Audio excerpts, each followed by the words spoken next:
여기까지입니다. 네. 김현수 선생님 너무 영상 이렇게 만들어 주셨는데, 영상의 메시지는 어떤 걸 좀 담고 싶으셨어요? 저 사실은 스피노자가 너무 어려웠어요. 처음에 그 이현옥 작가님께서 막 삶의 나는 왜 이 모양인가부터 시작되는 그 메시지는 너무 저 같아가지고 막 어떻게 이럴 수가 있지?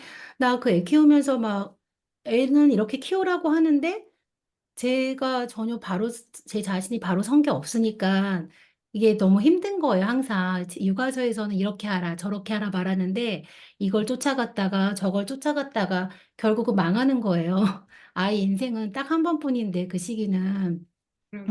그러면서 그걸 따라가다 보니까 작가님께서 정말 몇 번이고 공부한 게 스피노자와 그리고 그 에티카였는데 그 부분에서 계속 조금 솔직히 말하면 헤맸어요.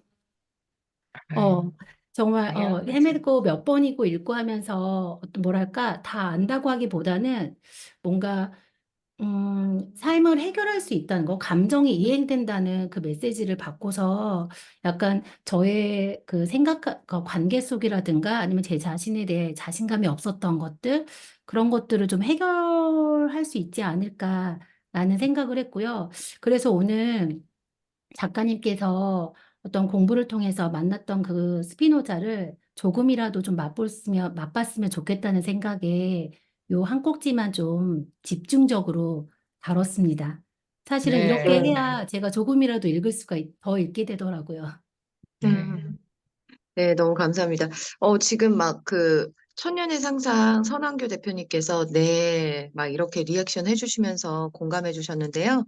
저희, 어, 요 책을 제일 처음에 저희 낭독가들과 연결 지어서 추천해 주신 분이 바로 오늘 산책 출판사 대표님, 유윤희 대표님이세요. 지금 와 계시거든요. 왜 저희 낭독가들에게 이 책을 적극적으로 추천을 해 주셨는지 조금 이야기해 주시면 감사하겠습니다. 그, 네, 뭐, 저요? 네, 유인희 우선, 대표님. 네네네. 네네네. 먼저. 네. 네, 제가 짧게 그냥 방금 이면순 선생님 얘기하신 것처럼 이거는 우리 모두가 공감하지 않을 수 없는 예, 그냥 내 얘기구나. 근데 책에서 저는 책이 주는 가장 큰 힘은 그 뭐 메시지 뭐 당연히 너무너무 중요하고 뭐 좋은 거 너무너무 책이 줄 수 있는 선물이 많은데 가장 큰 건 우리 공감하게 하는 그런 힘이 책이 줄 수 있는 가장 큰 선물이라고 생각을 하는데 이 책은 그런 면에서 정말 대한민국 최고의 책이라고 우리 모두가 너무너무 공감을 한 구절 한 구절 공감하지 않은 곳이 없었고 그리고 무엇보다 낭독하기에 너무 좋았어요, 이 문장들이. 예. 와우. 아무리 책이 좋아도 또 낭독이 불편한 책들이 있잖아요. 근데 제가 이렇게 네네네. 확인해서 읽어 보니까 낭독하기에 너무 좋고 이입이 몰입이 확실히 되니까 더 울림도 크고 그래서 바로 정말 유레카 아까 말씀하셨지만 그래서 "이거 꼭 이거 해 주세요." 제가 막 "이거 했으면 좋겠어요." 막 간절히 부탁을 드렸습니다. 근데 선택해 주셔서 감사합니다. 네, 감사합니다. 이제 책 마지막에 이제 퇴고를 하잖아요. 그때 혹시 이제 작가 선생님들 중에는 입으로 떼서 마지막으로 정리하시는 분들도 계신데, 우리 이현옥 작가님 그거 궁금한데요? 작가님 나와주세요. 이부를 제가 읽어봤냐고 물어보시는 거예요? 네. 아, 글쎄, 저는 그냥 글을 쓸 때부터 좀 중얼거리면서 쓰는 버릇이 있어서요. 그게 이렇게 딱 떨어지지 않으면 좀 불편하더라고요. 읽으면서 이렇게 리듬감이라 그럴까? 그게 그냥 좀 저한테 글 쓰는 습관으로 좀 약간 있는 것 같기도 해요. 그래서 뭐 낭독을 특별히 고려해 본 적은 없는데 어쨌든 그 리듬은 늘 제 안에 있지 않나? 그런 생각을 해 봤는데 아무튼 읽어 주신다니 너무 황송하고요. 아까 정리를 너무 잘 해 주셔 가지고 세상에 쪽집게도 저런 쪽집게가 없다. 어떻게 저렇게 에티카를 기가 막히게 그 안에서 쏙쏙 골라내셔서 그렇게 정리를 기가 막히게 하셨을까 싶더라고요. 네. 고맙습니다. 네. 저희 작가님 목소리는 낭독회 끝나고 조금 더 아마 저희 낭독가분들이 심층적으로 이 활자를 만나면서 작가님에게 하고 싶은 이야기나 아니면 질문들 좀 있으실 것 같아요. 그래서 낭독회가 끝나고 나서 작가님 목소리도 들어보고요. 그리고 또 가장 중요한 건 이런 작가님을 발굴하고 또 이런 책을 또 제작하신 그 출판사가 정말 대단한 거잖아요. 저희 우리 천년의 상상 선한규 대표님. 네, 나와주셨습니다. 네.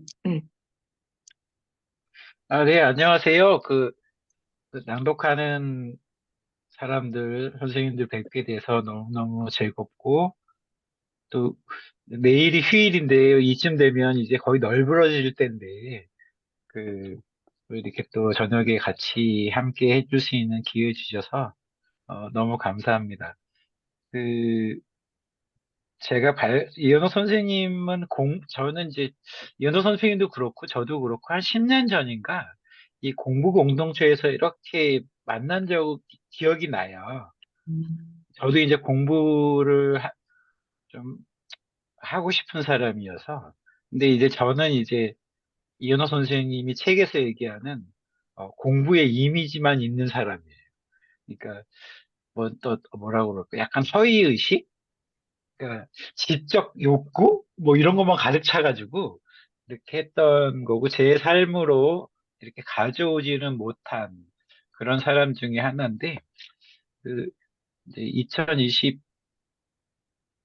2021년도에 이제 이현호 선생님의 글을 좀 만났고 한 2년 정도의 시간이 흐른 뒤에 이제 올해 1월 달에 이렇게 책이 나오게 되는 과정인데 이현호 선생님이 저를 무던히 잘 견뎌내 주셔서 이렇게 책이 나온 것 같아요. 너무 선생님한테 한편으로는 너무 많이 기다리시게 했던 시간들도 있고요. 또 선생님이 저 때문에 많이 속상해했던 그런 뭐 시간도 있고. 다 지나간 얘기를 뭐. 근데 이제, 근데 하지만, 맞나 봐요. 다 지나간 얘기라고 하시는 거 보니까 인정하시는 거죠, 작가님? 네네네네, 그거 아니, 사실이니까요.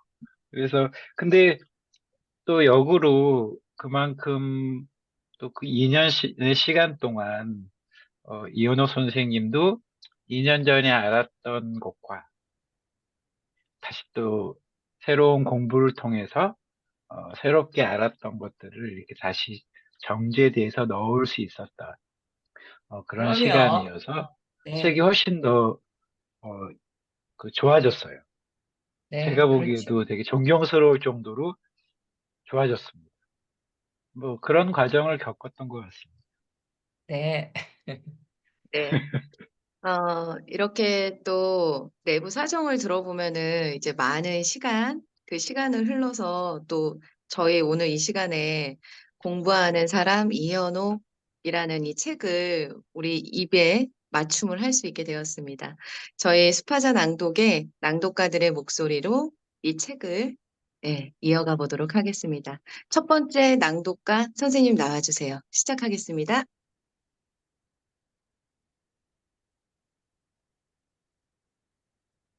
네, 처음 낭독할 사람은 저 유윤희입니다. 저희 낭독을 시작하겠습니다. 공부하는 사람 이현우. 알미 벼처럼 스며들던 시간에 관한 기록.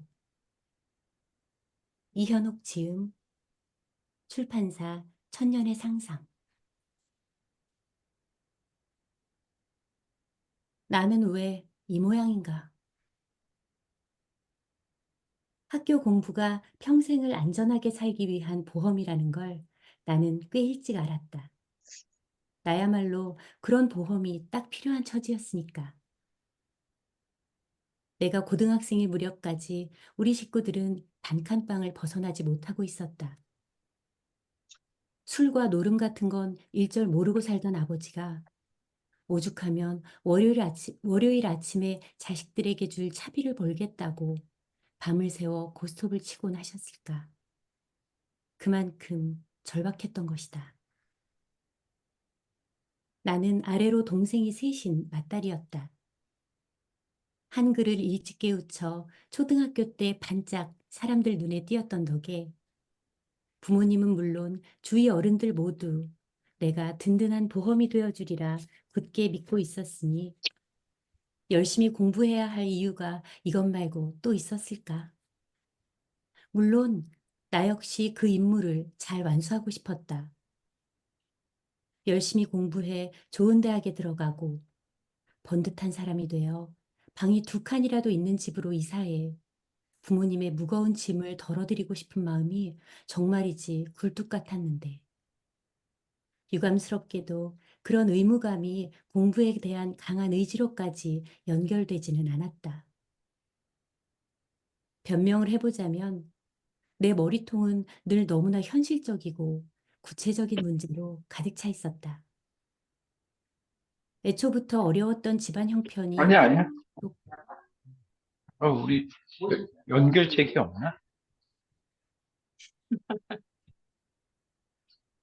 애초부터 어려웠던 집안 형편이 갈수록 더 나빠지고 있었으므로 대학을 갈 수나 있는지가 우선 불투명했다.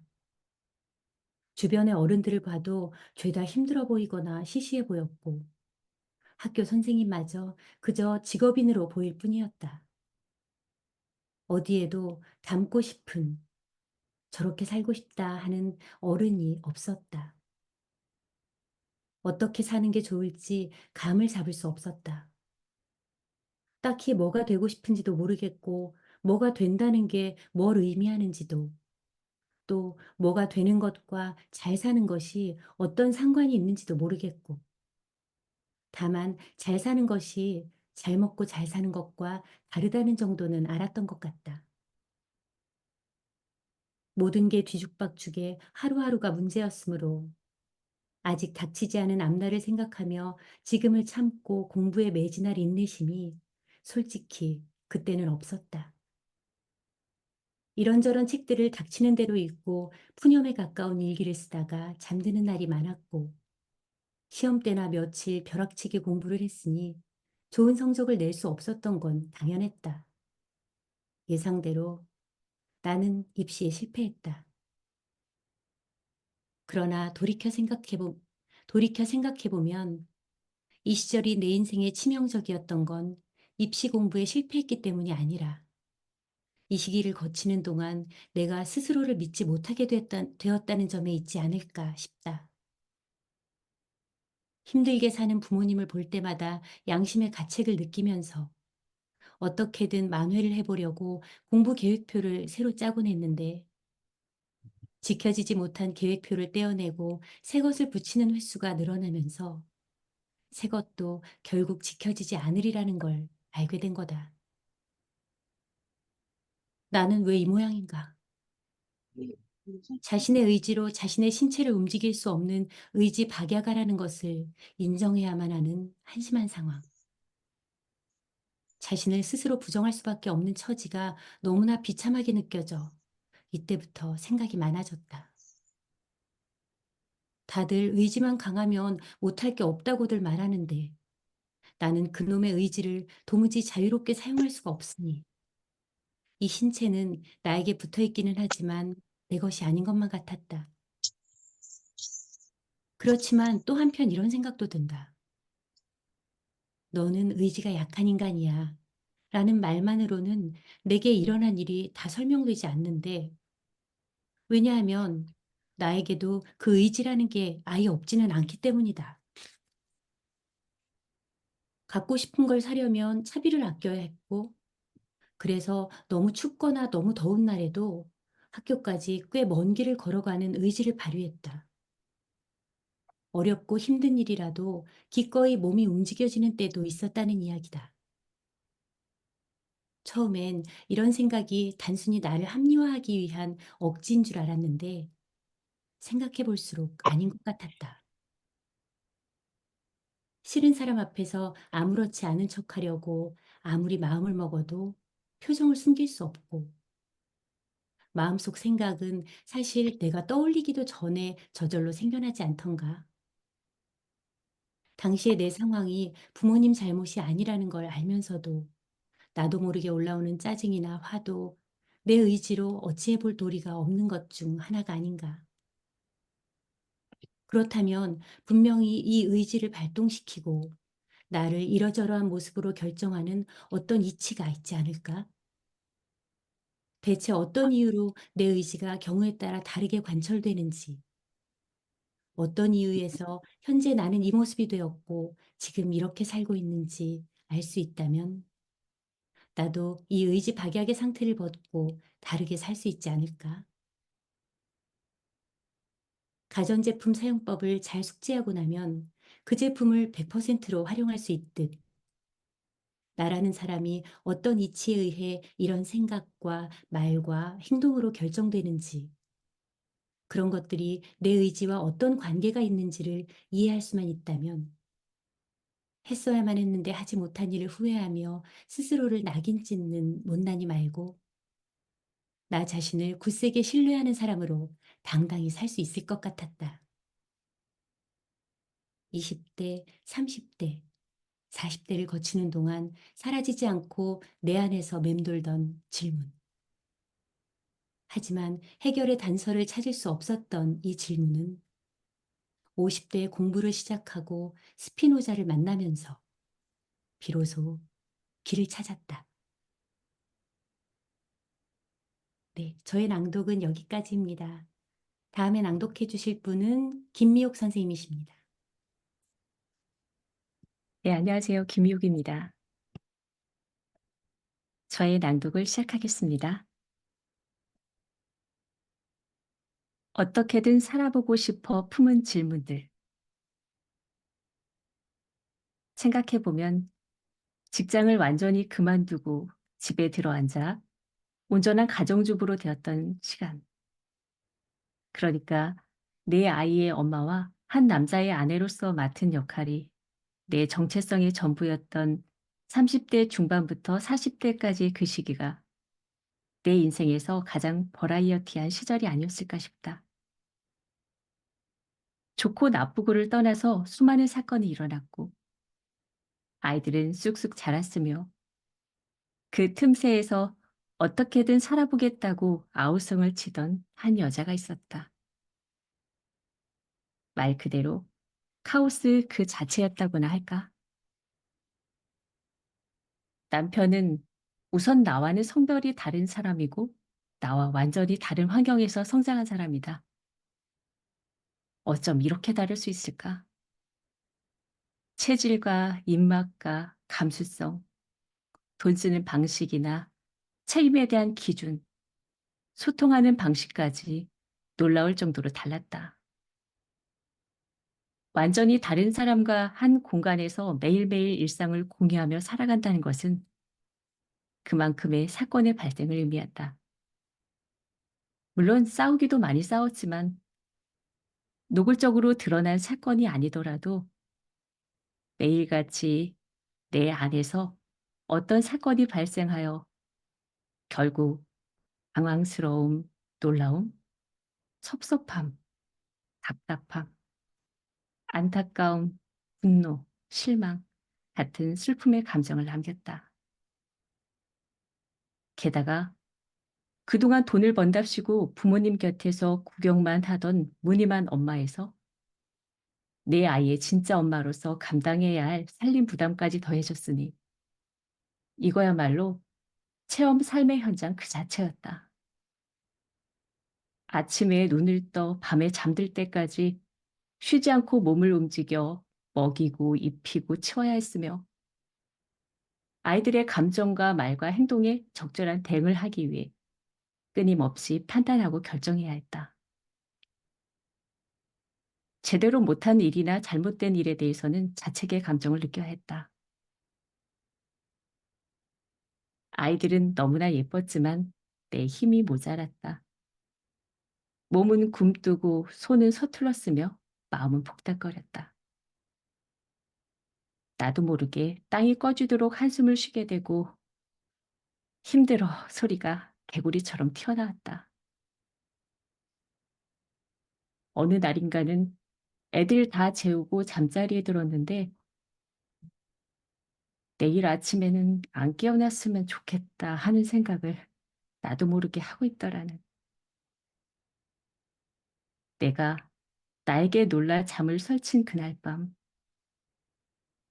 잠든 아이들을 보면서 느낀 가책의 감정이 지금도 잊히지 않는다. 삶에는 언제나 수많은 관계가 얽히고 그 관계는 끊임없이 변하면서 나의 기대와 예측을 벗어난다는 것. 게다가 나는 의지박약이므로 무언가를 깨우친다고 해도 금방 변하기가 어렵고 나 자신도 못 바꾸면서 하물며 다른 사람을 내 뜻대로 바꿀 수는 없는 노릇이라는 것. 따라서 세상에 내 마음대로 되는 일은 없다는 걸 그 시절에 제대로 알게 된 것 같다. 그렇다면 나도 못 변하고 남도 못 바꾸는 이런 상태에서 더구나 그러려니 하며 참고 견디지도 못하는 내가 어떻게 자유로운 삶을 상상할 수 있을까? 그렇다고 돈이 많다든지 전문직 종사자라든지 하는 외적 힘을 가진 사람도 아니니 나는 죽을 때까지 이런 부자유 속에서 불편을 느끼며 살다가 죽어야만 하는 것일까? 이건 참으로 내 인생의 중차대한 문제였다. 내가 대단한 인간, 인정받는 인간으로 살 수 있는 깜냥이 아니라는 건 진즉에 알았고, 안락하고 폼나는 삶이 내 몫이 아니라는 것도 충분히 받아들일 수 있게 되었다. 하지만 마땅치 않은 모든 것을 세상 탓, 남 탓으로 돌리는 투덜이로 살다가 죽거나 모든 것을 의지박약하고 못난 내 탓으로 돌려 속으로 쑤셔넣고 눌러 참는 비겁자로서 남은 인생을 살아가야 한다고 생각하면 정말이지 견딜 수가 없었다. 나는 절대로 그렇게 살고 싶지 않습니다. 벌떡 일어나 외치고 싶은 기분이었다. 좋은 삶의 모양이 어떤 건지는 아직 모르지만 이 모양으로 살다가 죽는 게 시시한 일이라는 것쯤은 분명히 알 수 있었으니까. 그러나 마음만 간절했지 여전히 뾰족한 수가 없었다. 그저 답답한 마음에 밤마다 일기를 썼고 머리에 쥐가 나도록 여러 생각을 했으며 별의별 책을 다 찾아 읽었고 이곳저곳 기웃거리며 할 수 있는 온갖 짓을 다 해봤다. 명확한 답을 구할 수는 없었지만 내가 이렇게 살 수밖에 없는 이치를 이해하고 싶고 나아가 좋은 삶이 어떤 모양인지 알고 싶다는 문제의식만큼은 점차 또렷해졌다. 그리하여 처음에는 막연하던 그 질문들이 다음과 같이 좀 더 구체적인 문제로 정리되었다. 질문. 매 순간 헷갈리는 선택과 결정의 문제들을 어떻게 처리해야 할까? 질문. 어차피 피할 수 없는 일, 즉 밥하고 살림하는 일이라면 어떻게 고통으로 느끼지 않고 할 수 있을까? 질문. 내 마음 같지 않아 싫고 밉고 힘든 사람들과의 관계를 어떻게 감당해야 할까? 질문. 늘 모자라고 안타깝지만 내가 직접 나서서 해결할 수 없는 돈 문제는 어떻게 감당해야 할까? 질문. 여전히 마음대로 되지 않는 이 몸을 어떻게 더 잘 움직일 수 있을까? 저의 낭독은 여기까지입니다. 다음 낭독자는 김경숙 선생님께서 해주시겠습니다. 네, 김경숙 낭독 시작하겠습니다. 있는 모습 그대로 받아들이는 것, 그게 진짜 가능해? 몸이 가장 힘들어하던 일은 식구들 밥 먹이는 일이었지만 마음을 가장 괴롭히던 일은 역시 차이에서 오는 관계의 문제였다. 이건 정말이지 풀기가 쉽지 않은 난제였다. 그놈의 차이. 나와 너무나 다른 사람들. 그러나 어쩔 수 없이 같이 살아가야만 하는 사람들. 그들과의 관계. 우리는 동등하고 서로의 차이만 있는 그대로 인정한다면 얼마든지 사이좋게 같이 살 수 있어요. 어떤 책이든 공통된 줄거리는 이런 거였다. 그리고 지금도 여전히 세상 어디서나 비슷한 이야기를 듣는다. 사람이 다른데 생각이 다른 것도 당연하지. 그냥 있는 그대로 받아들여. 참 아름다운 말이다. 그러나 나는 저런 얘기가 아무것도 해결해 줄 수 없다는 걸 경험으로 안다. 내 마음이 내 마음대로 된다면야 가능하겠지만 아무리 마음을 먹어봐도 싫은 건 싫은 거고 인정이 안 되는데 어쩌겠는가. 살면서 커다란 차이를 느낀 사람은 물론 엄청나게 많다. 나와는 전혀 다른 안경을 끼고 세상을 보고 있는 것 같은 정치인이나 통장에 잔고가 빵빵한 부자에게는 낮은 금리로 큰 돈을 마구 빌려주면서 단돈 얼마가 없어 쩔쩔매는 사람들에게는 무지막지한 이자를 받아 챙기는 은행 관계자. 그리고 지하철에서 다리를 쭉 벌리고 앉아 헛기침을 해대며 자신의 존재를 알리려고 길을 쓰는 꼰대에게도 나는 엄청난 차이를 느낀다. 그러나 이런 것들은 눈에 보이지 않으면 잊히기 마련이고 예전에 직장 상사들과의 관계에서 느꼈던 크나큰 차이조차 지금은 희미해지고 있다. 반면에 물리적으로 가장 가까이 있고 가장 긴 시간을 함께 지내는 사람인 남편에게서 느끼는 차이.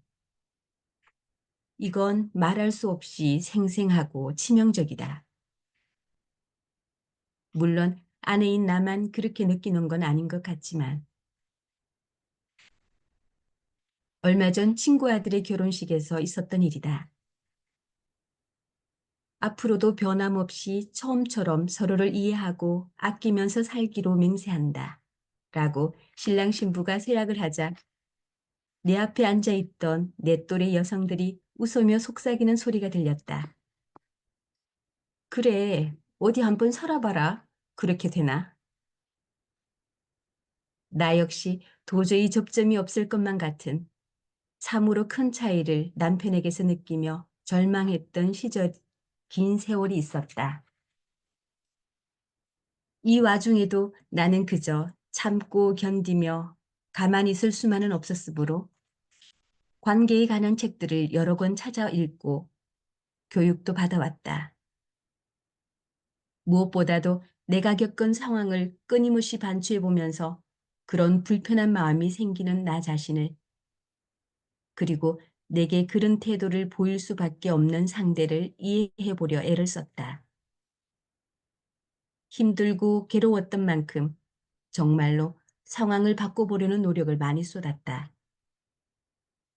하지만 그렇게나 애를 쓰는데도 언제나 돌아오는 곳은 같은 자리였다. 네 탓 아니면 내 탓. 매사 합리적 성향을 보이는 남편은 그 사건의 전묘를 펼쳐놓고 잘잘못을 따졌다. 이러저러해서 당신이 먼저 원인 제공을 했고 나는 그에 따라 이러저러한 태도를 취할 수밖에 없었으니 결과적으로 당신 잘못이라는 식으로. 물론 나는 그런 방식의 상황 이해를 절대로 받아들일 수가 없었다. 이건 잘잘못을 따질 문제가 아니다. 내 감정을 알아달라는데 왜 당신은 언제나 시비를 따지느냐. 당신이 그런 식이기 때문에 내 감정은 전혀 받아들여지지 않고 서로의 생각을 주고받을 수 있는 다리는 아예 끊기고 만다는 게 나의 주장이었다. 게다가 나는 문제를 풀어보려고 이런저런 노력을 하는데 남편은 그저 나를 단죄하고 자신은 문제에서 빠져나가려고만 하는 것처럼 느꼈다. 그 결과 남편은 나에게 고통을 주는 가해자, 라는 결론을 내리곤 했다. 그 결론에 덧붙은 감정은 뻔하다. 분노, 원망, 후회, 삶에 대한 불신, 우울 같은 것. 사건의 시비를 따지는 당신의 방식은 옳지 않아. 감정을 먼저 생각하는 내 방식이 옳다고. 당신이 틀렸기 때문에 우리가 차이를 인정할 수 없고 소통할 수도 없는 거라고. 이게 내 논리였다. 잣대로 들이댄 사안이 달랐을 뿐 결국 나도 나의 옳음을 기준으로 상대를 비난하고 있었던 거다. 이 사실을 뒤늦게라도 이해했다는 게 그나마 대견하면서도 어쩐지 허무한 느낌이었다. 결국 독인 개진이었다는 걸 알고 나니까 남편을 더는 같은 방식으로 비난하지는 않게 되었으며 부정적 감정도 꽤 누그러졌다. 그러나 이런 나름의 성과에도 불구하고 그래도 역시 너보다는 내가 옳다라는 느낌에서 잘 벗어나지지가 않았다. 왜 내가 틀리지 않으면 네가 틀려야 하는가? 너도 긍정되고 나도 긍정되면서 미움과 원망에서 완전히 벗어나 맑은 마음으로 살 수는 없을까? 그런 방식은 정말 없는 것일까? 아무래도 이 문제가 나 혼자 씨름해서 해결될 일은 아닌 것 같다는 생각이 그때 처음으로 들었다. 제 낭독은 여기까지고요. 다음 낭독자는 김혜진 선생님이십니다. 안녕하세요. 김혜진입니다. 낭독 시작하겠습니다. 50살, 진짜 공부를 시작하다. 50살이 되던 해에 바야흐로 나는 공부를 시작했다. 어떻게 살아야 하는지 그 방법을 알려줄 진짜 공부에 대한 동경이 늘 있었고, 혼자 있는 책은 한계가 있고, 혼자 해결할 수 없는 문제가 많다는 것도 알았지만, 대학원을 가겠다는 생각은 해본 적이 없었으므로 공부의 길이 없는 줄로만 알았다. 그러던 어느 날 신문에서 학교 밖 연구자들이 만든 공부 공동체가 있다는 기사를 보았는데 심장이 쿵 내려앉을 정도로 흥분이 되었다.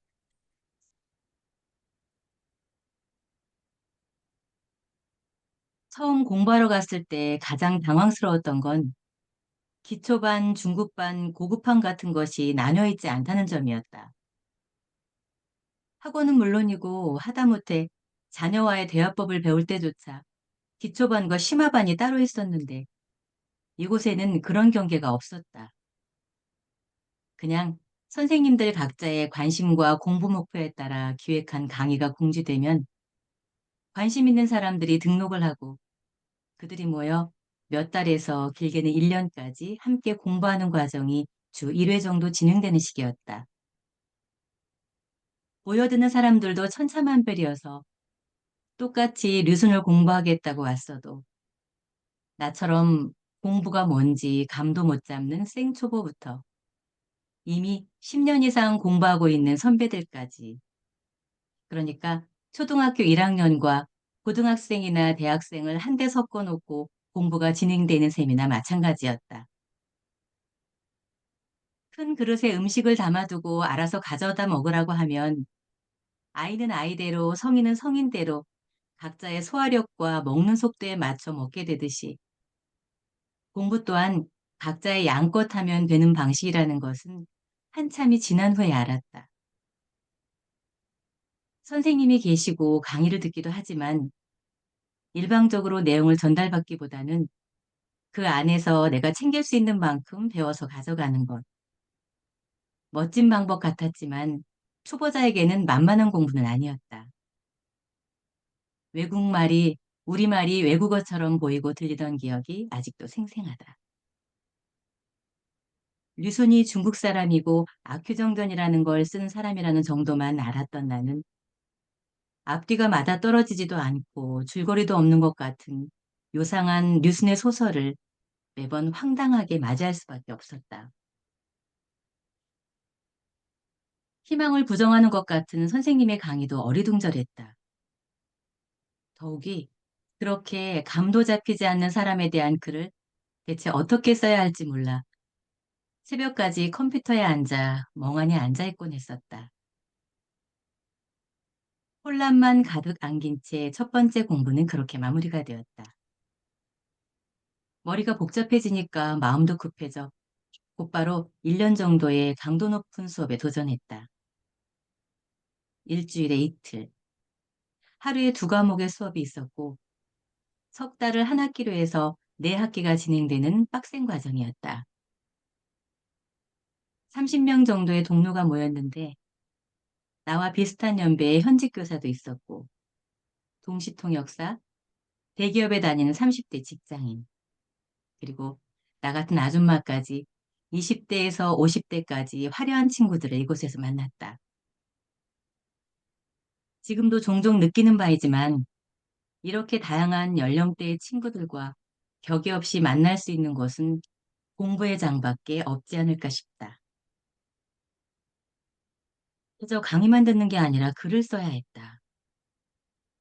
수업이 진행되는 동안에는 각 강의에 앞서 미리 책을 읽고 매번 한두 장의 짧은 글을 써가는 게 모두에게 주어진 과제였고 그날 수업에서는 한 사람씩 돌아가면서 발제문을 썼다. 사실 발제문이라는 건 단순한 내용 요약을 넘어 자신이 지닌 입장과 문제의식을 드러내며 그날 수업에서 촉매 역할을 해야 하지만 그런 수준으로 써본 적은 거의 없는 것 같다. 내용을 읽고 소화하는 것만도 힘에 부쳐 그나마 요점 정리라도 하면 다행이었다. 한 학기가 끝날 무렵에는 좀 더 긴 분량으로 소논문 형식의 글을 써야 했다. 에세이라고 부르긴 했지만 그간 내가 알고 있는 신변잡기의 가벼운 글이 아니라 한 학기 동안 공부한 내용을 잘 녹여낸 글, 자기만의 문제의식과 해결 과정에 드러난 논리적인 글이어야 했다.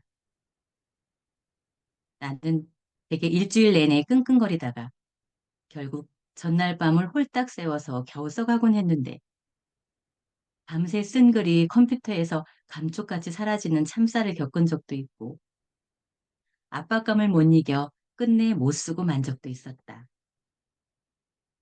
마음의 부담이 심했는데 지금 생각하면 잘 써서 인정받고 싶은 욕심 때문이었구나 싶다. 에세이 발표가 끝나고 다 같이 술집으로 몰려가 갖는 뒤풀이 자리도 신났고 아무튼 지금까지 내가 살아온 세상과는 다른 맑고 활기찬 그 공기가 그저 좋았다. 그렇게 1년이 정신없이 지나갔는데 중요한 건 이해의 공부를 통해 내가 공부의 맛을 단단히 알게 되었다는 거다. 그래, 이런 게 내가 찾던 진짜 공부지. 예를 들어 에드워드 사이드는 저항의 인문학이라는 책에서 오랜 세월 동안 서구인들이 마치 범접할 수 없는 성지처럼 만들어 놓은 고귀한 인문학이라는 것의 이미지를 공격한다. 뭔가 아름답고 신비한 삶의 비밀이 잔뜩 숨겨져 있을 것 같긴 하지만 대학원 석사 박사처럼 길고 복잡한 과정을 거친 사람들만이 접근 가능할 것 같은 그런 세계가 그동안 내가 막연히 생각해온 인문학이었다. 하지만 보통 사람들이 범접할 수 없는 고귀한 세계 따위가 따로 있는 것이 아니므로 막연한 동경과 열등감을 품고 곁눈질하는 대신 그냥 그 세계 속으로 뛰어들어 읽고 쓰면 된다는 속 시원한 얘기였다. 공부를 시작하고 10여 년이 지난 지금은 에드워드 사이드의 이야기가 진실이라는 것을 100% 확신한다. 중국의 사마천이란 사람은 억울하게 궁형을 당하고 절치부심하여 글을 쓰기 시작해 정말이지 지금 내가 읽어도 어마어마하게 방대하고 재미있고 생생한 이야기인데 생생한 이야기인 사기라는 텍스트를 남겼다. 그것도 대나무로 만든 죽간이라는 것에 일일이 손으로 써서 말이다. 이런 일이 인간의 지성에 의해 이루어질 수 있음을 알았다는 것만으로도 새로 공부를 시작한 나는 벅찼고 나 또한 변할 수 있을 것 같았다. 이제 더는 공부가 저 너머 아득한 곳에 있는 막연한 희망이 아니었으므로 제대로 살아갈 길을 찾았다는 안도감과 변하고 싶다는 열망으로 가슴이 터질 것만 같았다. 내 생애 최고의 해였다. 저 여기까지입니다. 다음은 윤순부 선생님 낭독하시겠습니다. 안녕하세요. 윤순분입니다. 제 낭독을 시작하겠습니다. 공부에 대한 욕심과 환상.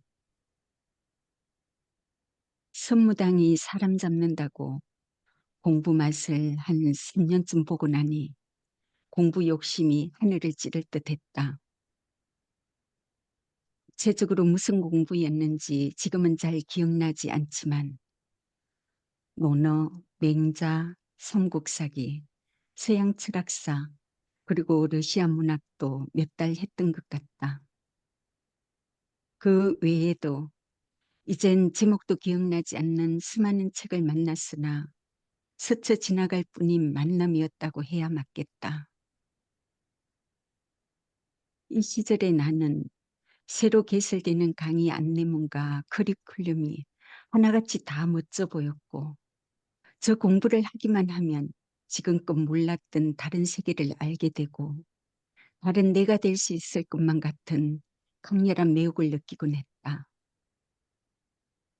그래서 이번에는 결코 충실히 공부해보리라 다짐하지만 결국 몸이 마음을 따라가지 못했고 간신히 강의를 듣는 데서 끝난 경우가 대부분이었다.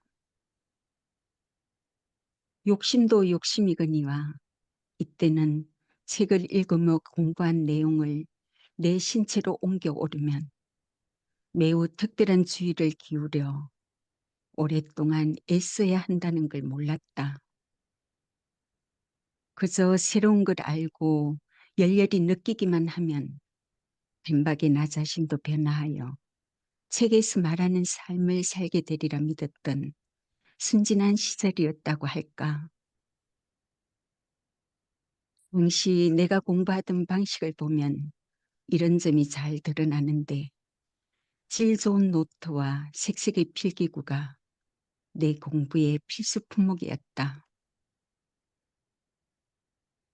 책을 읽다 보면 정말로 중요해 보이는 부분과 가슴 뛰게 하는 문장이 많았는데 그 근사한 문장들을 움켜잡겠다고 나는 매번 그 문장들 밑에 색색의 연필로 확실한 밑줄을 긋고 또 긋고 그걸로도 부족해 노트에 문장을 옮겨 적었다.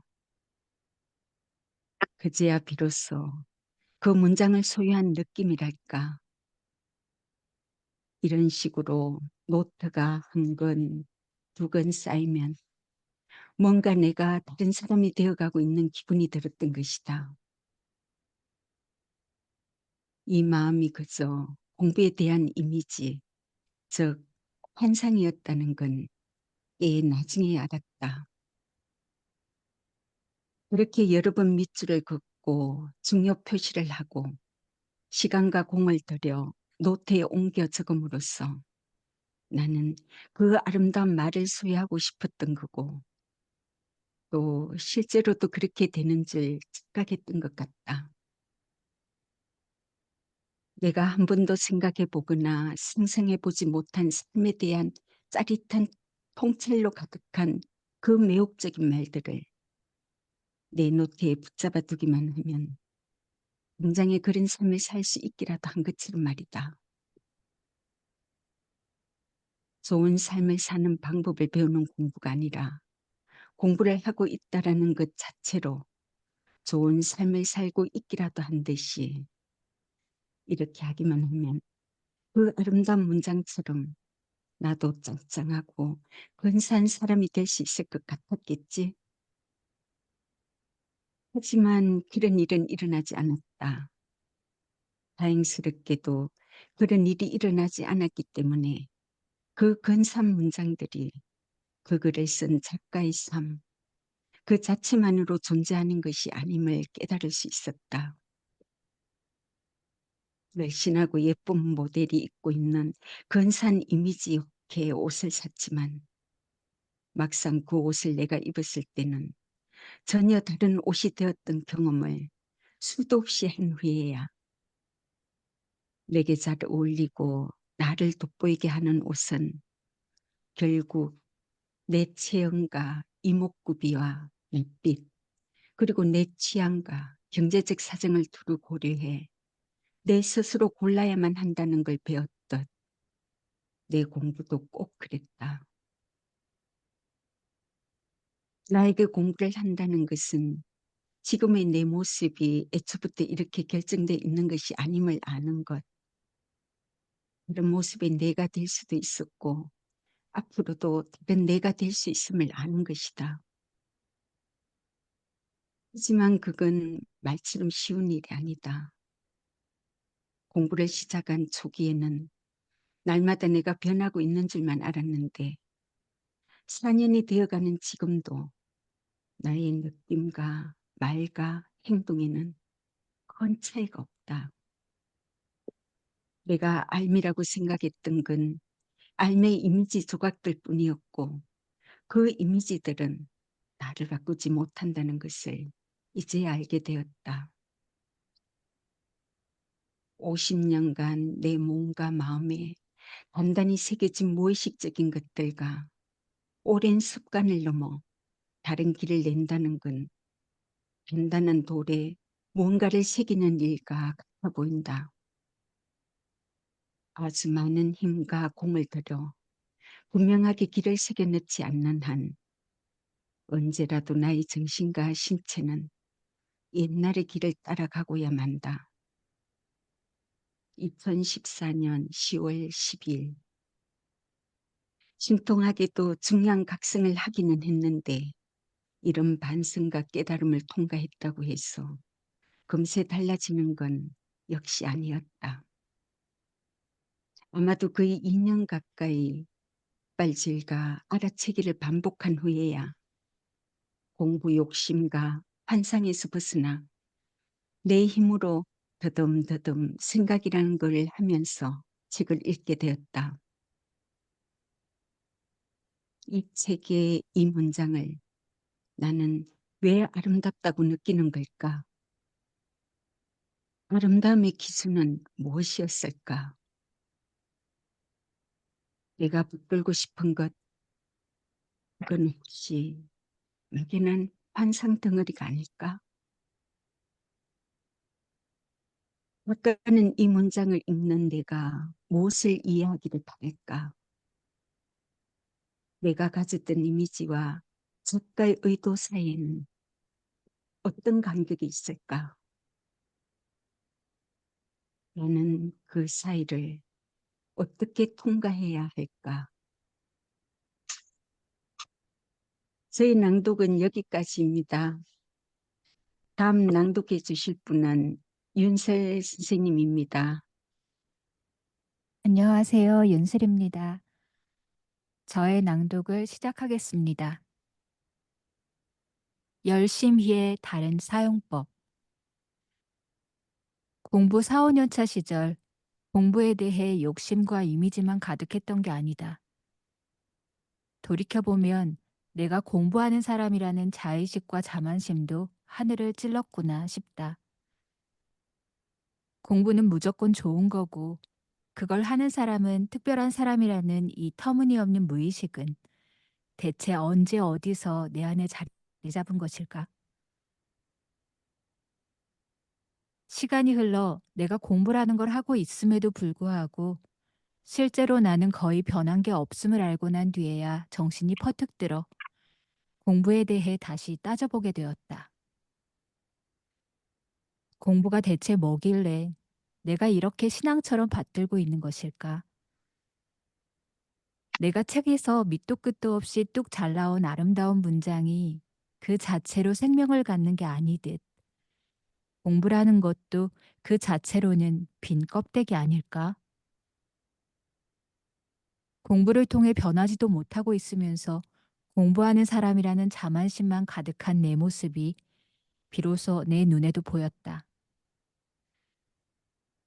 공부하는 방식도 시행착오를 거치며 점차 바뀌었는데 가장 큰 변화는 열심히에 대한 생각이 달라졌다는 것. 생각해보니 그동안 나는 오랜 시간 궁둥이를 붙이고 앉아 힘들고 지겨운 걸 참아가면서 많은 양의 텍스트를 읽는 것, 즉, 긴 시간 더하기 눈에 보이는 양으로서의 결과 더하기 보통의 감내를 열심히 공부하는 것이라 철석같이 믿고 있었다. 그래서 공부 4, 5년 차까지는 더 가열차게 공부해야 마땅한데 그렇게 하지 못하고 있다 하는 걸쩍지근한 느낌 때문에 늘 개운치가 않았다. 아무튼지 뭐라도 하나 와장창 깨져나가야 그 곁에 있던 다른 것에도 금이 가게 마련이다. 공부에 대한 무조건적인 신앙과 환상이 깨지고 나니까 그동안 고이 모셔온 열심히의 이미지에도 서서히 균열이 생겼다. 아무리 생각해봐도 그런 열심히는 나에게 필요한 열심히가 아니었다. 나는 누군가와 경쟁을 하고 있는 것도 어떤 자격을 위해 시험을 공부하고 있는 것도 아니었으며 성과를 내서 누군가의 인정을 받기 위해 공부하고 있는 건 더더욱 아니었으니까. 내 목표는 오로지 좋은 삶을 향해 변해가는 것이었고 이 즈음에는 내가 왜 지금 이렇게 살고 있는지를 충분히 이해함으로써 다른 힘에 속절없이 휘둘리지 않고 내 삶의 주권자가 될 수 있다는 것을 조금씩 알아차리고 있었다. 바로 그것이 그동안 내가 찾아 헤매던 좋은 삶이라는 것도. 내 삶의 주권자라고 써놓으니 매우 추상적으로 들리지만 사실 이거야말로 내게는 가장 현실적이고 구체적인 문제였다. 다른 힘에 의해 내 삶이 결정되는 것에서 벗어나 내 삶의 주권자가 된다는 것은 내게 곧 자유인이 된다는 의미였다. 하지만 이거야말로 공부를 필요로 하는 대과업이 아닐 수 없었다. 그 삶을 향해 한 걸음이라도 나아가려면 어떻게 해야 하는 걸까? 이제부터 내가 열심히 가야 할 길은 분명 따로 있었다. 지금의 내 삶에는 얼마나 많은 것이 얽혀 있을까? 그걸 어떻게 읽어내고 어디서부터 풀어내야 할까? 다른 힘에 나를 맡기고 살면서도 어찌하여 그걸 몰랐을까? 나 스스로 설 힘은 어떻게 얻을 수 있을까? 저 위대한 스승들은 이런 문제에 대해 어떻게 생각하고 어떤 윤리를 발명했을까? 그 과정에서 어떤 어려움이 있었을까? 그 어려움은 또 어떤 방식으로 넘겼을까?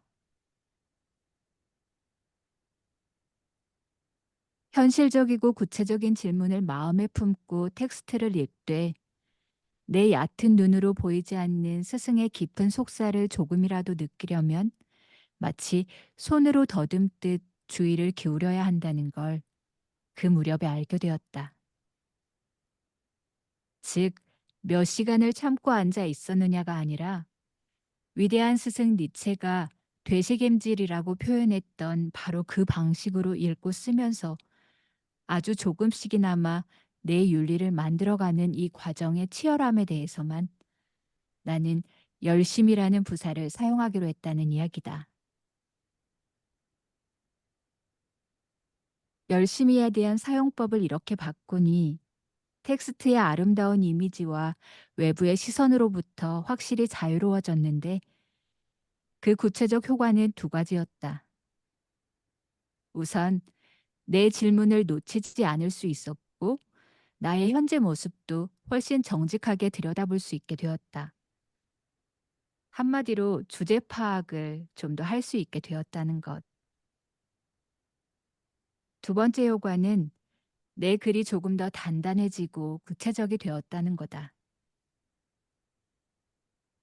글과 삶이 따로 노는 느낌이 줄었고 텍스트 안에서 글쓴이의 의도를 파악해내는 시선도 깊어졌으며 무엇보다 나를 드러내 인정받고자 하는 얄팍함이 많이 사라졌다.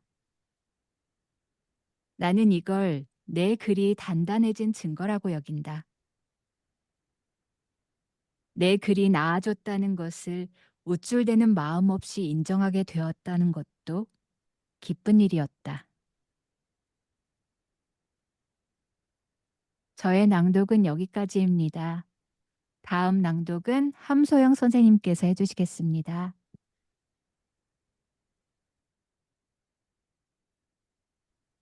감사합니다. 7번째 낭독가 함소영입니다. 저의 낭독을 시작하겠습니다. 공부의 어려움, 하지만 공부의 그 기쁨. 학교 밖 공부를 하면서 가장 좋았던 건 나 혼자였다면 절대 고를 수 없었고 접할 수도 없었을 엄청난 책들을 만날 수 있었다는 점이다. 3, 40대에는 아직 살아갈 날이 무척 많다고 생각했던 것 같다. 셰익스피어의 유명 희곡들이나 푸슈킨, 도스토옙스키, 톨스토이, 고골, 안톤 체호프 같은 러시아의 대단하다는 작가들의 작품, 말로만 듣던 나스의 소새끼의 글, 또 뭔지는 모르지만 뭔가가 있을 게 분명해 보이는 붓다의 가르침도 사는 동안 언젠가는 읽게 되리라 생각하고 있던 것들이다. 하지만 그런 날이 절대로 그냥 오지는 않는다는 걸 이제는 안다. 나이가 들수록 내 힘과 의지만으로 살아가는 게 절대로 아니라는 걸 느끼게 되는데 결국 나의 선택이나 행위를 결정하는 건 순수한 내 의지가 아니라 그 순간 내가 놓인 위치와 조건이 아닐까 싶다. 바로 그런 의미에서 안전하게 현재를 유지하기보다는 무모해 보이더라도 뭔가 새로운 걸 저질러 보는 쪽에 훨씬 재미난 일이 많다고 생각한다. 왜냐하면 나이 50의 새로운 세계에 뛰어들어 공부라는 것을 시작하지 않았더라면 나는 그런 책들 속에 감추어진 세계를 절대 모르는 채로 그저 혼자 읽는 책 속에서 허우적거리며 답답해하다가 삶을 끝냈을 게 분명하니까. 어쨌거나 새로운 세계에 겁없이 발을 들였기 때문에 위대한 스승들의 삶과 사유가 담긴 텍스트를 다양하게 만날 수 있었고 그 세계를 어떻게 끌어내고 만나야 하는지, 다시 말해 어떻게 책을 읽고 쓰고 생각해야 하는지를 가르쳐준 스승님들과 나이와 성별과 사회적 지위를 불문하고 함께 공부할 수 있는 벗들을 만날 수 있었으니 내 인생에 이보다 근사한 일이 또 있을까 싶다. 또 하나 학교 밖에서 공부하며 좋았던 건 그렇게나 재미나고 멋진 책을 읽는다는 게 바로 공부 그 자체라는 사실이었다. 이제 공부와 나 사이에는 아무런 걸림돌이 없고 남들이 정해놓은 기준이나 목표도 없으니 모든 것이 자연스럽다 하는 느낌이랄까. 마음이 놓이고 편안하게 숨이 쉬어지는 그런 장소에 드디어 자리를 잡았다는 안도감 같은 걸 그때 처음으로 느꼈다. 그래서 아마도 난생 처음 열심히 공부를 해본 것도 같고 내가 완전히 의지박약은 아니었구나. 나도 뭔가를 이렇게 열심히 할 수도 있구나 하는 뿌듯함이 생기면서 성과와 상관없이 진정한 자신감을 경험할 수 있었다. 유일한 어려움이 있었다면 그렇게 만난 텍스트들이 내 수준에 비해 너무나 높았다는 것, 즉 어려웠다는 이야기다. 마치 외국어로 된 책을 해석하는 것처럼. 물론 시간이 지나면서 나아졌지만 지금도 새로운 텍스트를 처음 만날 때면 여전히 그런 어려움을 겪는다. 답을 하는 일도 처음에는 그토록 어렵고 난감하지 않았나? 하물며 내가 상상도 못 해본 세계고, 더구나 이 책을 쓴 사람들이 긴 시간과 노력을 들여 만들어낸 새로운 세상 아닌가? 어려운 게 당연하지 않아? 그렇다. 생각해 볼수록 당연했다. 신기한 건 내가 이 책을 이해하는 게 당연하다라고 여길 때와 모르는 게 당연하다라고 여기고 시작할 때가 너무나 달랐다는 거다. 당연히 이해해야 마땅한데 이렇게 버벅거리고 있다고 여길 때는 공부가 너무 어려워 힘들다는 생각이 들고 주저앉고 싶었지만 애초부터 어려운 게 당연하다고 생각하니 오히려 넘어가 볼 용기가 나고 한 고비를 넘길 때마다 그런 내가 신통하고 그래서 또 재미가 났다. 그뿐 아니라 같은 책의 동일한 문장이 다시 읽으면 그때마다 다르게 읽힌다는 것도 신기했다. 같은 사람인 내가 똑같은 책을 보고 있는데 어째서 지난번에는 보이지 않던 게 보이고 느껴지지 않던 게 느껴지고 해석되지 않던 게 해석되는 것일까? 똑같은 문장이 반복해서 볼 때마다 점점 깊어지고 넓어지고 풍부해진다는 건 정말 마술 같은 일이었고 그게 바로 내가 변하고 있다는 증거라는 걸 나중에야 알았다. 나는 변하지 않는 본질을 가진 사람이 아니라 어떤 경험을 어떻게 하느냐에 따라 계속 변해가고 있는 거였다. 생전 처음으로 무언가를 시도해 보면서 어려움의 고비를 넘어보고 이런 차이를 경험해 본 나에게는 정말이지 신기하고 놀라운 일이 아닐 수 없었다. 어떤 마음가짐으로 시작하느냐에 따라 이후의 과정이 매우 다르게 경험될 뿐 아니라 반복이 차이를 만들고 그 차이가 한 번 더 시도하게 만들며 진짜 재미와 기쁨은 어려움과 함께 온다는 사실. 그동안 내가 재미나 기쁨이 쉽고 편안한 것과 같은 편이라 여기며 살고 있었다는 것도 이때 새삼 알게 되었다. 무탈하고 안온한, 소위 꽃길만 걷는 삶이 곧 좋은 삶은 아닌 것처럼 재미있다와 어렵고 힘들다도 상반되는 게 아니라 그 둘이 오히려 공존한다라는 중대한 진실을 죽기 전에 알게 되어 얼마나 다행인지. 이 또한 공부를 시작하지 않았다면 몰랐을 일이다. 저의 낭독은 여기까지입니다. 다음 낭독은 이면순 선생님께서 해주시겠습니다. 네, 임현순입니다. 저의 낭독을 시작하겠습니다. 나의 언어를 찾을 수 있을까? 사실 공부와 관련해서는 여러 복잡한 마음이 있었다. 예를 들어 처음 만난 누군가가 뭐라는 분이세요? 라고 물으면 공부하는 사람이라고 선뜻 얘기할 수가 없었다. 처음엔 내가 죽기 살기로 열심히 공부를 하지 못해 그런가 했는데 꼭 그렇지만은 않았다. 그보다는 7, 8년을 공부한다고 했는데도 무슨 자격증이 하나 생긴 것도 아니고 살림이 편 것도 아니니 내가 공부를 한다고 얘기하면 팔자 좋은 아줌마가 고급스러운 취미생활을 하는구나 정도로 생각할 것 같아 그게 싫어서 내 마음이 방어를 하는 거였다. 언제까지 이런 식으로 공부를 할 수 있을까? 혹은 계속 이런 방식으로 공부를 하는 게 좋은 걸까? 하는 생각을 자주 하게 되었다.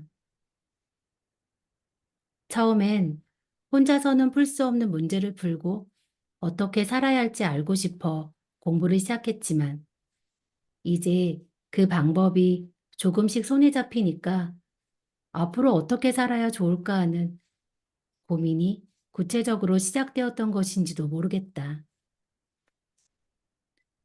공부를 통해 무언가 일을 하고 조금이라도 돈을 벌어보려면 선생님들처럼 강의를 하는 수밖에 없어 보였다. 하지만 내 경우에는 여러 측면을 고려해야 할 때 썩 가능한 일이 아니었다.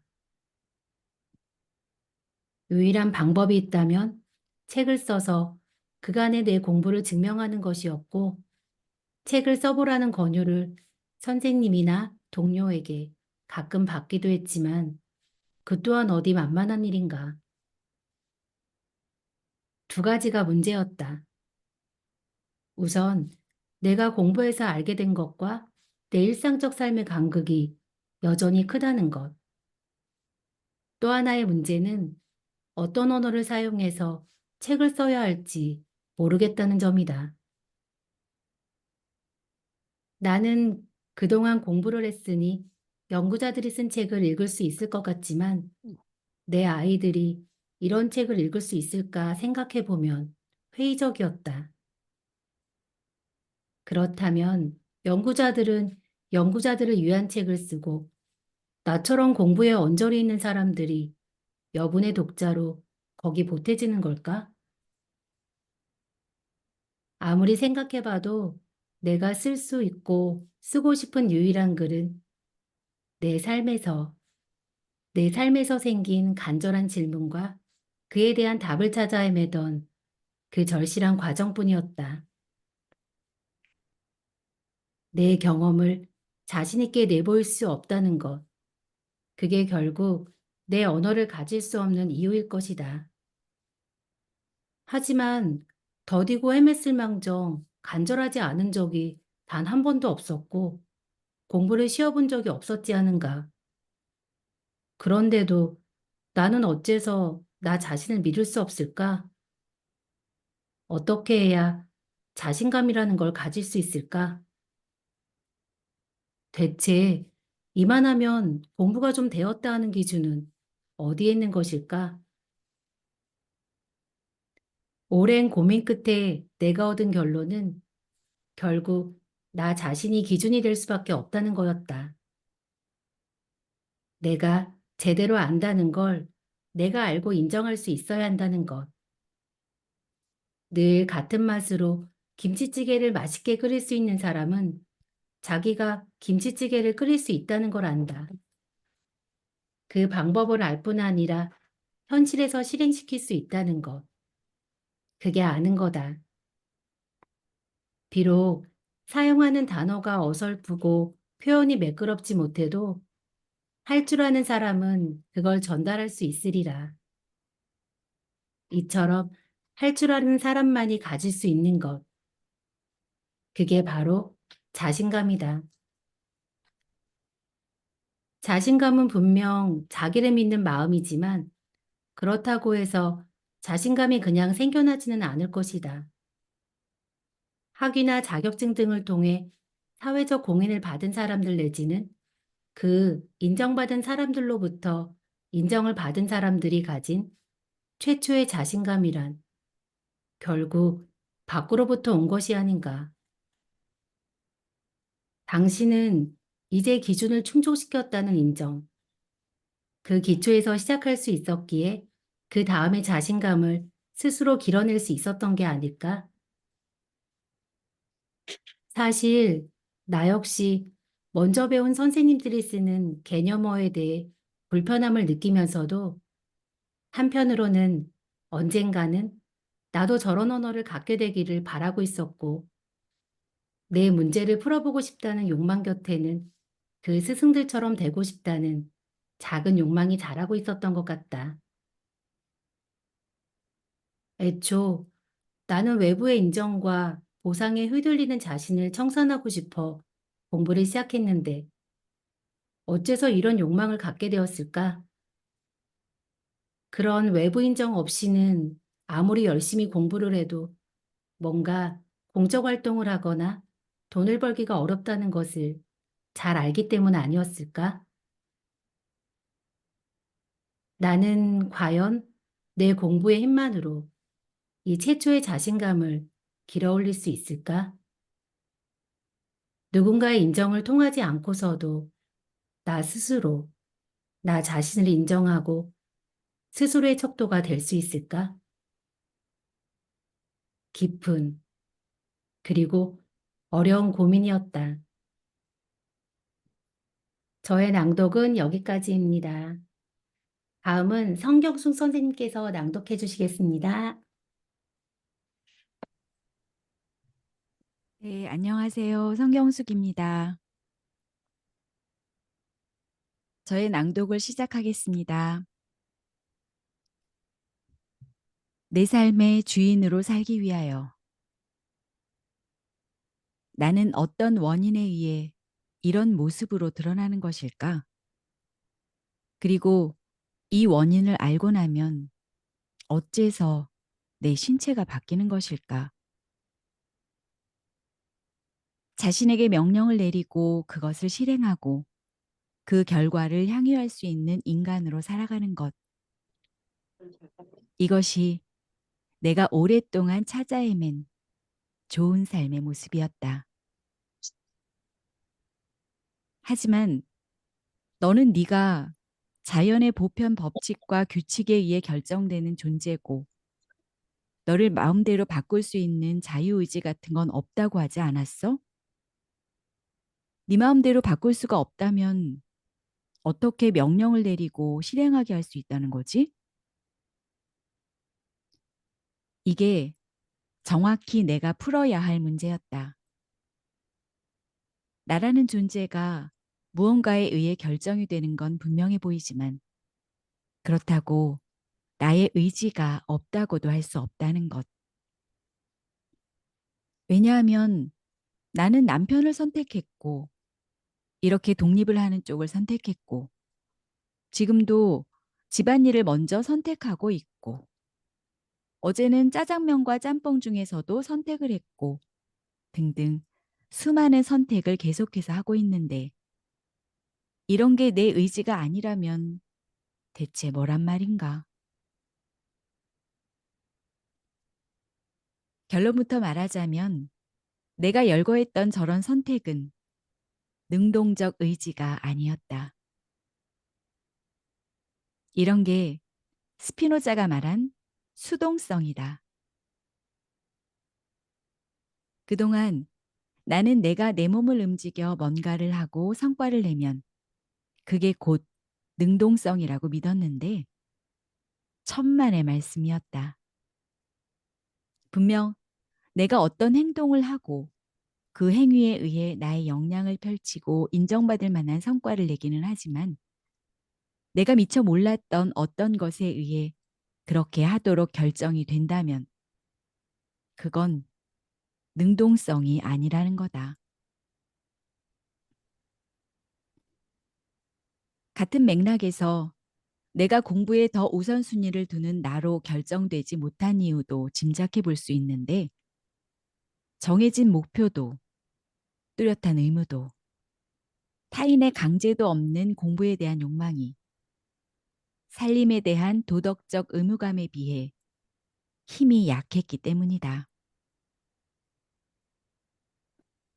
오랜 시간 앉아서 시험 공부하듯이 열심히 하는 것도 중요하지만 나에게는 내가 왜 이렇게 결정되었는지 그 원인을 이해하고 그 와중에 생긴 질문을 통해서 하는 공부가 확실히 효과적이었다. 이 과정에서 내 마음에 들지 않는 나를 탓하거나 남을 탓하는 대신 내 안으로 방향을 돌리려면 정신줄을 잘 붙들고 있어야 하고 그렇게 생긴 내 질문과 대조해가며 공부도 주의 깊게 해야 한다. 이처럼 질문을 해결하고 싶은 간절함, 좋은 삶을 향해 나아가고 싶다는 열망. 그래서 어떻게든 정신을 차려보려는 그 안간힘이 나의 의지였고, 그 의지가 나를 제대로 들여다보려는 마음을 내게 하며, 그 마음이 다시 공부로 연결된다는 그 마음이 다시 공부로 연결된다는 것을 점차 경험으로 알게 되었다. 과연 내가 어째서 집안일 쪽으로만 결정이 되는지를 확실히 알고 나니까 몸이 조금씩 돌아섰다. 공부가 집안일보다 중요해서가 아니다. 집안일에 대한 집착이 이전에 비해 덜해졌다고 하는 편이 맞을 것 같다. 그쪽으로만 나를 결정하던 힘이 약해지니까 조금씩 제 시간에 공부방에 나오게 되었고, 그걸 방해하는 요소를 하나씩 찾아내 해결하는 능력도 생겼다. 집중하는 시간이 늘어나면서 공부가 체화되고 있다는 느낌도 점차 커졌다. 결과적으로 내가 수동적으로 결정되는 원인을 이해한 만큼 조금씩 능동성을 얻어가는 과정이었다고 할 수 있겠다. 내가 나를 직접 결정할 수는 없지만 나도 모르게 나를 결정하던 원인을 알아채고 제거하면 진짜 좋은 게 뭐고 내가 원하는 게 뭔지도 점차 선명하게 드러나고, 그걸 원하는 힘도 커져 행동으로 연결이 되더라는 것. 물론 다른 방법으로 같은 결과에 도달할 수도 있을 거다. 예를 들어 운동의 경우 나는 딱 저런 방법으로 내가 운동을 해야만 하는 이유와 틈만 생기면 회피하고 싶은 마음이 드는 원인을 대조해가면서 점차 간극을 줄여 규칙적으로 하는 상태에 이르게 되었다. 하지만 운동을 하지 않으면 다시 암에 걸릴지 모른다는 두려움에 의해 운동을 하도록 결정이 되었더라도 계속해서 하다 보면 마침내 습관이 되어 규칙적으로 운동을 하는 동일한 결과에 도달했을지 모른다. 결과적으로 똑같다면 굳이 그렇게 멀고 힘든 길을 돌아갈 필요가 있을까? 그냥 각자의 선택의 문제인 셈이다. 나는 다만 나도 모르는 어떤 힘이 나를 움직이는 것이 불편했고, 나에게 가장 좋은 것을 나 스스로 선택하고 싶었다. 저의 낭독은 여기까지입니다. 다음은 문정옥 선생님 나와주세요. 네, 진화로 활동하고 있는 문종옥입니다. 제가 오늘 낭독 마지막 순번입니다. 낭독을 시작하겠습니다. 운명과 재수를 넘어설 유일한 방법, 능동적 기쁨. 언젠가 한 친구가 내게 물었다. 너는 왜 돈을 벌거나 벌기 위한 준비를 하지 않고 그렇게나 오랫동안 공부라는 걸 하고 있느냐고. 물론 나를 비난하려는 의도는 조금도 없었고 정말로 이해가 되지 않아서 하는 질문이었다. 글쎄, 왜 그랬을까? 그때는 충분한 답을 해주지 못했는데 이제는 대답할 수 있을 것 같다. 돈을 벌어서 조금 더 좋은 음식을 사 먹는다든지 가끔은 외식을 즐기는 것도 좋겠지만 내게는 날마다 집밥을 제대로 해 먹는 게 더 중요했다고. 이 얘기는 은유가 아니다. 나에게는 정말이지 내 아이와 하루하루의 일상을 꾸리는 일이 너무나 기묘했고, 그러려면 짜증이나 우울감에 먹히지 않고 하루하루 살아낼 기운을 잘 유지하는 것이 관건이었다. 그리고 그 기운을 빼앗기지 않을 방법, 혹은 스스로 기운을 길어 올릴 방법을 구할 곳이 공부뿐이었다. 몸이 아플 때는 일을 못하고 쉬는 게 당연하게 여겨지는 세상임에도 오늘은 마음이 너무 아파 하루 쉬겠다는 결근 사유는 통용되지 않는다. 마음이 무겁거나 머리가 복잡한 건 몸이 아픈 것과 달리 뭔가 실제적이지 않고 일상적인 일을 해나가는 것과 별 상관이 없는 일이라고 여겨지는 것도 같다. 집안이 어질러지면 치워야 하고 빨랫감이 쌓이면 세탁기를 돌려야 살아갈 수 있는데 마음에 쌓이는 문제들은 보이거나 만져지지 않으니 대충 한 구석으로 밀어넣거나 꾹 눌러놓으면 문제없이 또 살아갈 수 있는 것일까?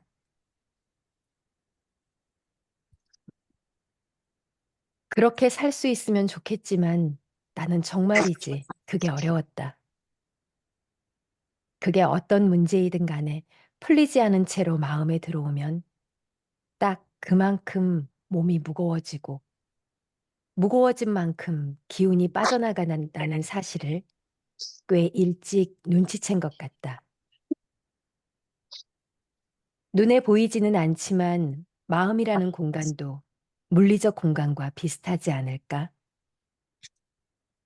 마음이라는 공간도 정리되지 않은 문제가 여기저기 처박히고 욕심이나 집착과 같은 잉여물이 쌓이면 실제로 무거워지고 그것들이 정돈되고 치워지는 만큼 가벼워진다고 언제부턴가 나는 믿게 되었다.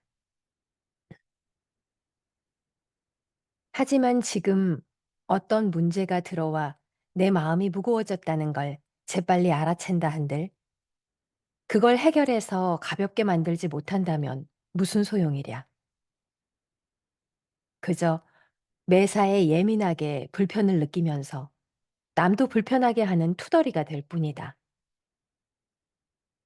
이것이야말로 나의 오랜 문제였고 남들에게 비치는 나의 이미지이기도 했는데 이 문제 역시 스피노자를 통해 해법을 찾아가는 중이다. 스피노자에 대해 뭘 안다고 내놓을 주제는 여전히 아니지만 경험상 스피노자의 감정이론이 매우 간결하고 명쾌하며 신통하다는 것만큼은 자신 있게 얘기할 수 있다.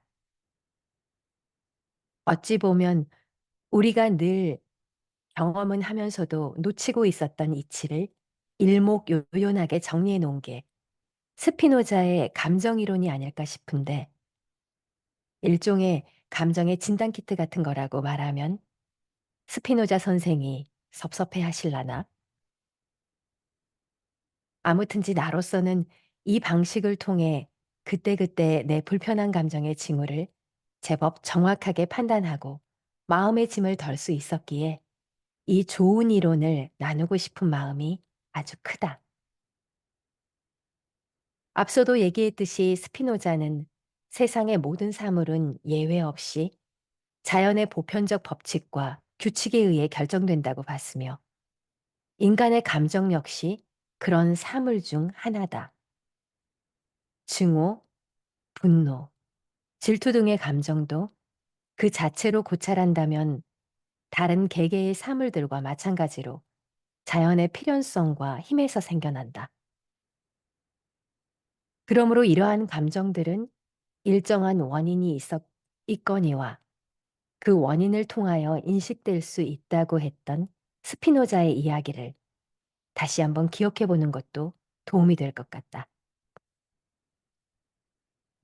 한마디로 감정은 관계 속에서만 존재할 수 있는 우리가 그 관계와 만남의 결과로 어떻게 변화했는지를 나타내주는 지표 같은 거라고 보면 좋을 듯하다.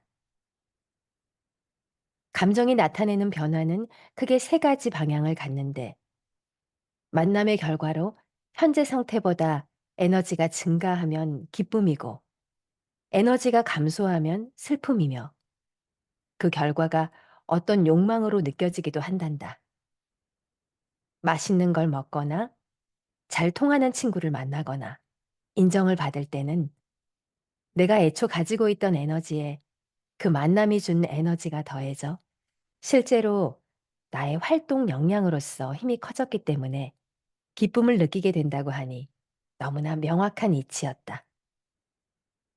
반대로 슬픔을 느낄 때는 그만큼의 에너지가 내 신체에서 빠져나가므로 예전에 내가 번번이 그랬듯 기운을 잃고 가라앉게 된다.